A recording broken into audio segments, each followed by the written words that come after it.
It's portal season, baby! But to know who the Tar Heels need, we've got to know who they already have. That means it's time for Stay or Go. This is Tyler Hansbrough, and you're listening to Locked On Tar Heels. You are Locked On Tar Heels, your daily podcast on the UNC Tar Heels. Part of the Locked On Podcast Network, your team every day. Hey there, what's up? It's Tuesday, March 25th, 2025. Welcome into the Locked On Tar Heels podcast, the only daily North Carolina show out there. I'm your host, Isaac Schade. You're joining me at the place to get your Tar Heels content every single day. It's all part of the Locked On Podcast Network. Thanks so much for making us your first listen or watch to get your Tuesday going the right way. Special shout out to all you everydayers with us, all the great members of the Locked On Tar Heels Discord, and our great insiders as well. Speaking of which, you should join the insiders right now because during portal season, man, I'm dropping in every rumor that I hear, and so that's where you're going to get that information. Mostly. This episode is brought to you by the all-new 2025 Nissan Armada. Stay with us for the Armada Team of the Week coming up later in the episode. All right, here's where we're going today. Let me remind you, on yesterday's show, I kind of set up the offseason, set up the portal and all that, what was going on. So today we're going to continue down the road with that. We're going to start with Stay or Go, looking at the current roster, who might leave, who might stay, and all that to get the lay of the land then for what we need to look at in the transfer portal. And that's where we'll go second with my first transfer portal recommendation. If you are with us in the off seasons before, you know this, but basically once the transfer portal opens, I'm just often putting people in front of you that I think would be great fits for Carolina. And so there's one, I mean, good grief, there were tons and tons of people that jumped in the transfer portal on Monday on day one. And so we'll look at that. And then to wrap up the show today, North Carolina women win. Boom. They're moving on to the Sweet 16 against Duke. That's absolutely right. So we'll be ready for that. By the way, speaking of making all those portal recommendations, got who we're doing today. It's Isaac McKneely, the Virginia transfer. Tomorrow, we're going to talk about Magoon Guath, who we just saw live and in person against San Diego State. And I'm just going to keep going. So I've got a list going, but if you've got people you want to hear about, if there are portal additions you would like to know of, reach out to me and I'll add them to my list and we can definitely get into that. Okay, here's where we're going to start is, again, getting the lay of the land with where things are for Carolina heading into the portal so we can have a good idea about it. For those of you watching, I've brought up my famed scholarship chart. This is what I always make. It looks a little bit different because, as a reminder, scholarship numbers are going to change from the 13 threshold, that's the most you could have, all the way up to now 15. So I've made that adjustment on the chart. The other adjustment I've made, thank goodness, what you do not see on here anymore is COVID eligibility, either with players utilizing it or the fact that you could even have it. And so now we're just back down to 4-year players. Woo! I'm interested to see how that changes things as we move forward here. So stay or go. Basically what I like to do as we begin each offseason is look at who either should stay or I think should stay, return / and who should or might go. And that could be anything. Go to the NBA, go in the portal, go, I don't know, get a job elsewhere out of basketball.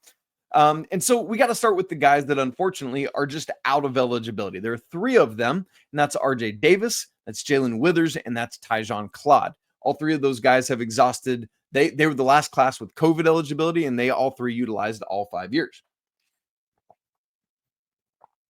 And then let's go to the other bookend. There are 3 incoming freshmen, Isaiah Dennis, Derek Dixon, both bigger guards, and then Caleb Wilson, right now the crown jewel of this class. And so some nice commitments there. And then the meat in between those 2 bookends are the potential returners.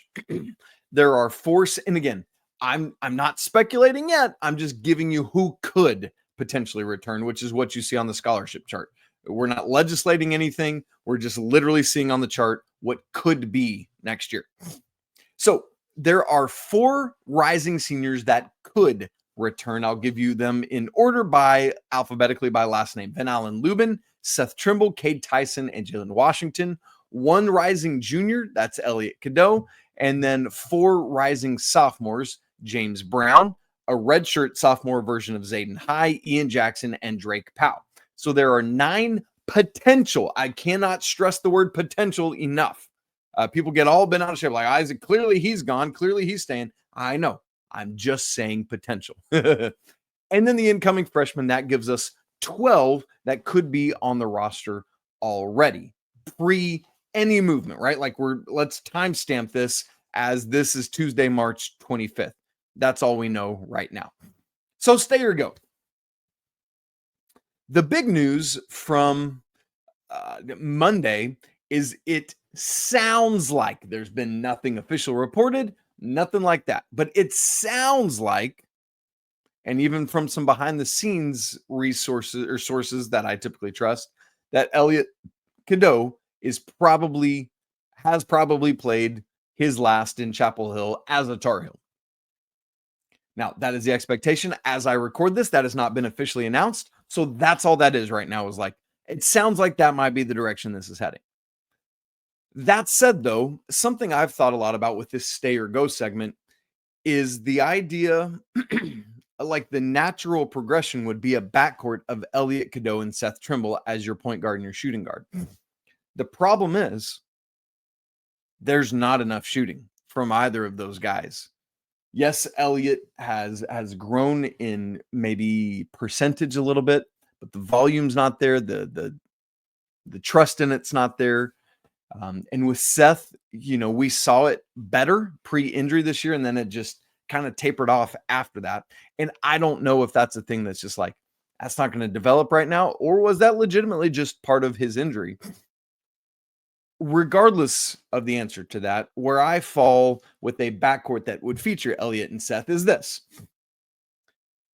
Being that there's not enough shooting, either one of them probably needs to transfer, or one of them, like Seth did this year, has to be okay with coming off the bench. You just simply cannot allow that to be your 1 and 2 because of the lack of shooting.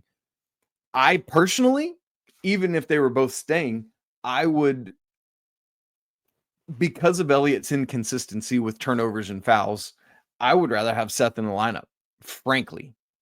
Now, it might be a moot point because it sounds like Elliot might be entering the portal, and Seth, more or less, post-game after the Ole Miss loss, basically said he's coming back, right? Now, that's just the heat of the moment right after that, and I've not confirmed it with any sources, but we're just going to ride on that right now. So that's where I would land with that right now. How about the rising sophomores? Again, those sophomores being James Brown, Zayden High, Ian Jackson, and Drake Powell. Quite frankly, I think they all should stay. But it's really hard for somebody like Ian Jackson that's been so elite, top of the class level for so long, that just plans on it being a one stop and get out. It's hard to flip your brain to, ooh, maybe I better stay. See this thing out a little bit more, right? Like, it's hard to make that adjustment, and I get that. So I think Ian ultimately will leave. I think he should stay. Both of those things can be true. Although on Monday, it was pointed out to me, and I looked at the Instagram post. There was an Instagram post from Ian that maybe hinted at a return. So don't rule it out. I'm just saying, if I had to choose today, he's out the door. I think with Drake Powell that it's different, though, because he was a late riser, and that doesn't mean that he can't or won't go, but I think he could really assert himself more next year, really start to realize what Drake Powell is fully capable of, and really lean into that. And I think he could make himself some more draft money if he came back to school and continued to hone that. So I think Drake Powell comes back. And with James Brown, I think he will stay to develop. I really, truly do. It just seems like he's a good teammate. He's all about it. Now, would I be shocked if he left? No, because it's the portal era, and that's what people do. I think, though, that he stays. And then fourthly in this class is the redshirt sophomore, and that's Zayden High. I haven't actually yet followed up with any of my sources on Zayden to see, but all along, from what sources have told me, is that he plans, the plan is for him to be back next year.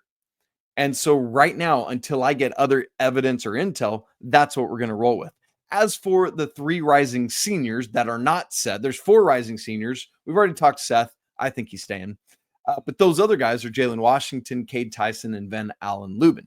Similar to Seth, Van Allen Lubin has already suggested that he's going to stay, and I think he should. I loved what he did down the stretch. 11 straight games to wrap the season, scoring in double digits. Multiple of those were double-doubles to go along with it. So I think he should stay. But, I think he should stay as a backup in the front court. A change of pace, if you will. I think Carolina needs to go out and get somebody, just frankly, with more size, more rim protection, can maybe stretch it out to shoot. I've got a great candidate for that we'll talk about on tomorrow's show. But I would love for Van Allen Lubin to stay around with the understanding that you're not going to be the guy. You're going to be coming off the bench. I think when he came to Carolina, that was what he was probably explained would be most likely the case. That was the case at times this season. And so I don't think it's too much of a pill to swallow to say, sure, I'll do that. And he seems like the kind of guy that would be willing to do so. Secondly, Cade Tyson. I hate it. I just don't think it's going to work, though. To be frank, I don't think it's something that another year and more confidence will bring. If Cade wants to stay around, do it. Absolutely. It was a misassessment in the transfer portal. Like, look at what Kobe Bray is doing at Kentucky. That was the expectation that I had for Cade Tyson coming in. And it didn't happen. So I think Carolina needs to move on. And then Jalen Washington. Oh, man. This one kills me too. But the progress has not been there. He's not strong enough. Like, he was getting bullied by the Ole Miss front court. And if Van Allen Lubin's going to stay, I think he's the backup. I would rather have him as a backup, change of pace from somebody a little bit bigger. And then, that's, and if those things happen, and if James Brown sticks around for development, I just don't know that there's a role for Jalen Washington. So if I were calling it today, I think Jay Wash is out the door. That's tough. Anyway, all of that said, among the 9 potential returners and the 3 incoming freshmen, there's 12 people. I have either coming in for the first time or staying Isaiah Dennis, Derek Dixon, Caleb Wilson, obviously the 3 incoming freshmen, although, they could request out of their scholarship. And then Drake Powell, Zayden High, James Brown, Seth Trimble, and Van Allen Lubin. That's 8 of those 12 I have right now returning. The 4 not returning, I think, are Ian Jackson, Elliot Cadeau, Jalen Washington, and Cade Tyson. Now, bound to be wrong, right? Like, this is new. This is college basketball roster bracketology.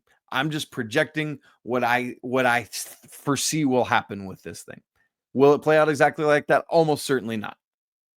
But we'll continue to unravel it as information becomes available. Now, there are, as you see and hear and think about, there are multiple roles that Carolina needs to go out and get this year. One of those is clearly shooting. And boy, do I have the guy for you. We'll talk about that in just a second. Right after I tell you about Nissan, the Armada Team of the Week is brought to you by our friends at Nissan and the all-new 2025 Nissan Armada. Each week, the Locked On College Basketball experts, what's up, that's me, are picking one team that stands apart. From top-seeded stars to the unexpected upsets, these guys showcased the strength and sheer power needed to push their team forward. So this week's Armada and clear-cut Team of the Week is the Arkansas Razorbacks. Despite losing their first 5 SEC games, Coach Cal's Hogs fought their way through the most rugged conference in college basketball to not only make the NCAA tournament, but knock off back-to-back national champion and Hall of Fame coaches en route to the Sweet 16.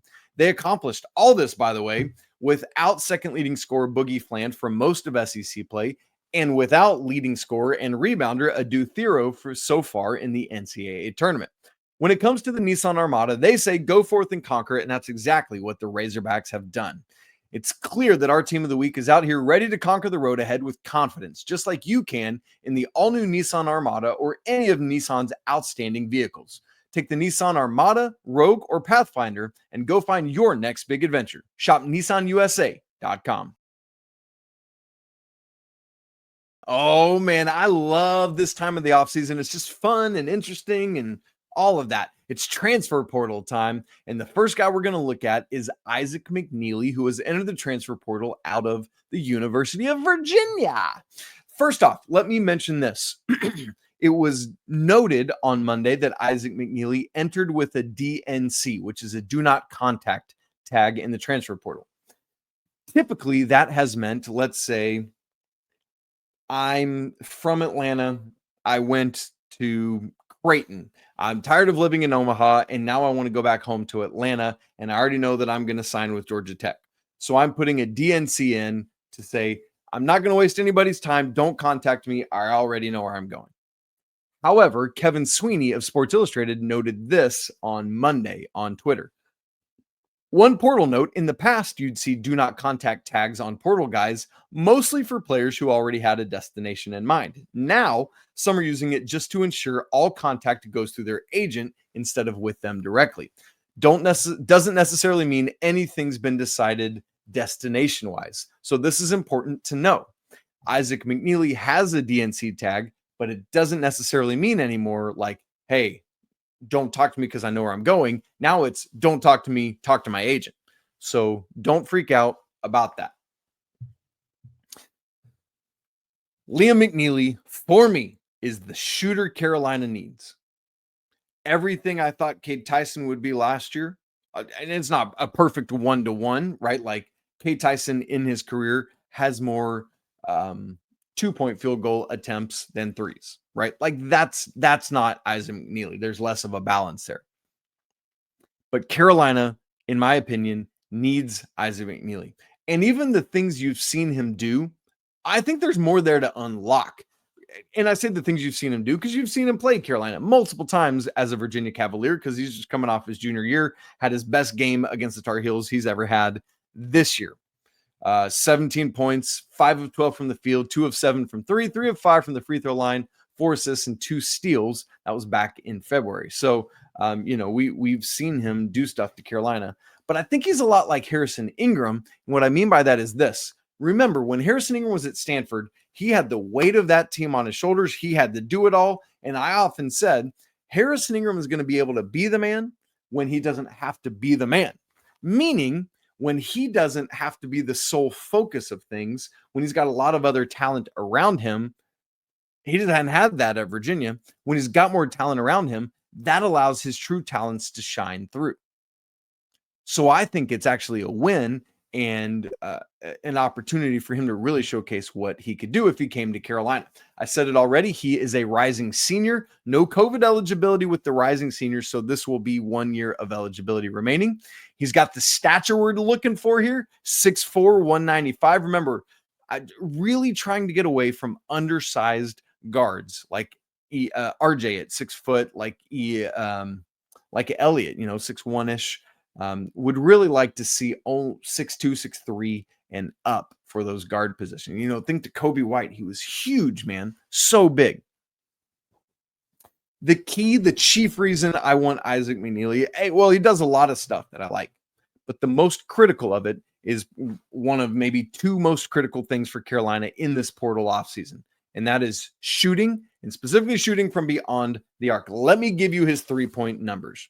As a freshman, Isaac McKneely shot 39.2% on 3.9 attempts per game. This is all 3-point shooting. He was 51 of 30. His sophomore year, last year, 44.5%. Do you hear what I just said? He shot 44.5% from 3. Oh, it must have been not a big sample size then. 5.5 attempts a game. He shot 81 of 182. That's plenty big to me. And this year, the volume went up, and that means the percentage dipped slightly. Liam, that's the UConn player that just graduated. Isaac McKneely this year led the ACC in 3-point shooting with 42.1%. The volume went way up, 7.5 attempts a game. He shot 101 of 240. That is absurd. The track record's there. He's done it year after year. So good. The year that he just had at Carolina, that would have been the 3rd most single season 3-pointers made all time, behind only 2 ACC Player of the Season award seasons. RJ Davis hit 113 threes last year to be the most ever in a single season for a Tar Heel. ACC Player of the Year. The other is Justin Jackson, who hit 105 in 2017, going to ACC Player of the Year. Great stuff. And I'm not saying that Isaac McKneely suddenly turns into the ACC Player of the Year, but he is that good and that capable, and maybe Carolina could unlock that for him. I would love to find out. So he is, McKneely, a career then 42.2% shooter from beyond the arc. Not to mention his free throw shooting is also good, 81% from that line. Let me give you a few things that I like and a few things that I'd like to see him work on. High volume. He is a high volume 3-point shooter. 7.5 attempts a game is crazy stuff, and love that he's able to take all of that volume and still shoot above 40%. That is crazy good to me. Next thing, consistency. We just talked about it, but he's never shot under 39.2% in a season, and he's done it 3 seasons now at Virginia. So you can trust that the consistency is there. It wasn't just like a one-off year outlier all throughout his college career. And then third thing I would say is that it's going to translate. He already plays at the ACC level. We've seen it against ACC competition and others. At Belmont, it was a different conversation for Cade Tyson. I was in. I thought it was going to work. It did not work. But with an Isaac McKneely transfer, you never have to wonder that, because now that's stuck in the back of everybody's mind. Are you the next Cade Tyson? Well, who cares with Isaac McKneely, because he's already done it at the highest levels of basketball. So I'm not even asking the question, does it work in the ACC? Because we already know it does. The other thing I like is that his stroke is smooth. It's repeatable. He's shot ready to go, gets it up quick. I like that a lot. A couple things to work on. I think he's gotten better at dribbling, at moving the ball, but he's not a self-shot creator. I would like to see more of that from Isaac McKneely. That's a skill I want him to work on. Also, attacking. Again, I've said he's an over 80% free throw shooter. Obviously, he's got a great 3-point shooting touch, but he didn't attempt many free throws, just 2.2 a game this past season, and that was a career high. What I'd like to see is him attack more. I think because of how his 3-point shot is respected, get a defender closing out, and then you attack the closeout, go score at the rim or pen a dish or whatever it is, get fouled. I like that. Another thing is the final thing I'd like to see Isaac work on is just a little more balance between his 3s and 2s. We talked about that already. 243 point attempts this year to just 106 2-point attempts. And not that there's anything, some guys are just shooters and that's what they do. But last year, 2022-23 season, he had 182 3-point attempts to just 100, or not to just, because that makes it seem little. It was a better balance. 182 3 attempts to 153 2-point attempts. That's what I want to see. Keep it honest, like a pass run game, right? Like, don't just rely so heavily on your 3s. So, Isaac McKneely, be a Tar Heel. Would love to have him for next year. I think he would bring so much to this North Carolina squad. It doesn't stop there. There's other guys I want to pursue, but Isaac McKneely is a dude, and I want to see him in Chapel Hill. All right, guys. Well, the women's basketball team, while the men may be out, the women keep on rolling. They won their second round matchup on Monday evening. We'll unpack that. Plus, ooh, baby, you know what that sets up on Friday? A rivalry game. I'll tell you about that in just a second. Right after I tell you about Supply House. Get the supplies you need from the site made for the skilled trades, Supply House. Whether you're into plumbing, HVAC, or electrical work, Supply House is the reliable way to purchase your products online. Their easy-to-use website is packed with helpful resources and the latest product info to help you get the job done right. Plus, they've got a complete inventory of over 200,000 parts from 400 plus top brands. You're going to find exactly what you need delivered fast from coast to coast. Do you need help with an order? No problem. Supply House offers expert support and industry-leading service, so you're always going to talk to a real person. And for trade pros looking for an extra edge, they've got the free Trade Masters program, which offers exclusive perks like a dedicated phone line, free shipping, and discounts on every single order. Thousands of skilled professionals are already taking advantage, and now it's your turn. So join the Trade Master program today at supplyhouse.com/TM and start ordering plumbing, HVAC, and educational supplies with just a few clicks. Plus, use promo code SH5 for 5% off your first order. Do it all and check it out at supplyhouse.com. Oh man, it's the final game of the season inside of Carmichael, but it was a good night inside Carmichael as Carolina hosts defensive standout West Virginia. Carolina wins this game 58-47. The biggest concern going in, for my opinion, was the propensity to turn the ball over. And not because Carolina is going to, but because West Virginia forces it. Elite at doing this. And so, unfortunately, Carolina does turn it over 17 times. But guess what? The Mountaineers had 16 of their own. You can very much live with that.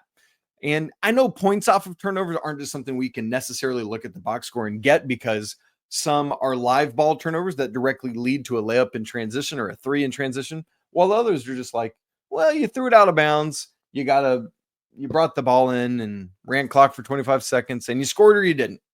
Yeah, that doesn't carry the same weight. But points off turnovers, Carolina led 23-11, and that's not nothing. We were also concerned about J.J. Quinterly, who's the Big 12 Defensive Player of the Year, but also their leading scorer. Well, coming in, West Virginia had played 31 games. She had scored in double figures in all 31 of them. And by the way, I'm saying she had scored. You already know where I'm headed. Carolina holds J.J. Quinterly to just 8 points. Great stuff. And that's it. Carolina's defense continues to be dominant. It was an expected low-scoring affair, and it was. Carolina only had 6 different players that scored. The score was 24-21 at halftime, but for the game, Alyssa Usby led things 21 points on 7-11 from the field and 7 rebounds. Now, while Carolina didn't have like a big spread, and thankfully Alyssa did all that work, while Carolina didn't shoot all that well, 36.4% from the field, 20% from three, and just 68.2% from the free throw line, West Virginia was even worse than Carolina. It's like the old Bear thing. I don't have to be the fastest. I got to just outrun you. That's it. Carolina didn't shoot pretty, but they shot better than West Virginia. And so from the field, West Virginia was 24.1%, 13 of 54, just on twos. I laugh. You ready for this? From three-point line, they went 2 of 21, which is 9.5%. That's not going to get it done, particularly in the NCAA tournament. Carolina held Mountaineers to single-digit scoring in both the second and fourth quarters, and now Carolina has held both of their NCAA tournament opponents under 50 points. Really, really impressive stuff here. The ladies stepped up, and I'm really encouraged by it.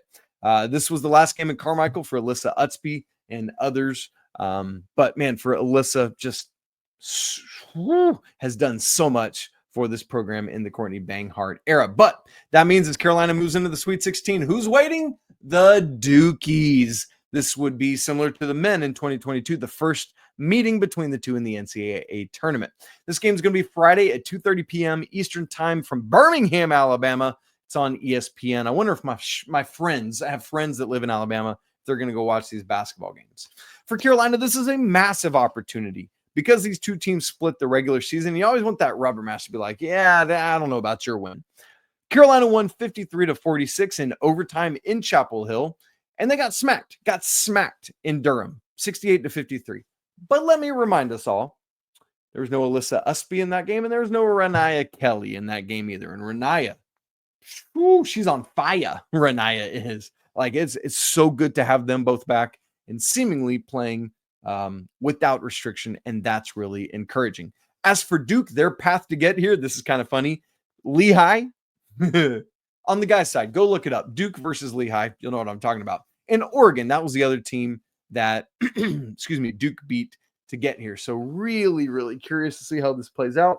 I'm already a little bit stressed about it because of the Duke Carolina of it all. but we'll see what happens. All right, guys, that's it for today's episode of Locked On Tar Heels. Thank you so much for being here with me. It's great to get into portal season and see what's upcoming. Just start getting some names out there. Really like Isaac McKneely. Would love your thoughts on him as well. Let me know if you were cheering on the ladies and if you're looking forward to Friday night. If you've not joined the Locked On Tar Heels Discord, now's the time to do that. That link is in the show notes. Same, Locked On Tar Heels Insider Program, where you get direct access to me. Again, jump in it, get the link, and start sharing portal people you would like to hear more about.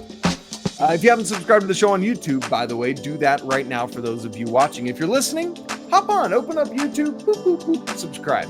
Would be really appreciative of that. You guys, it's always a great day to be a Tar Heel. We're going to talk again tomorrow and keep the portal chatter rolling, but until then, peace.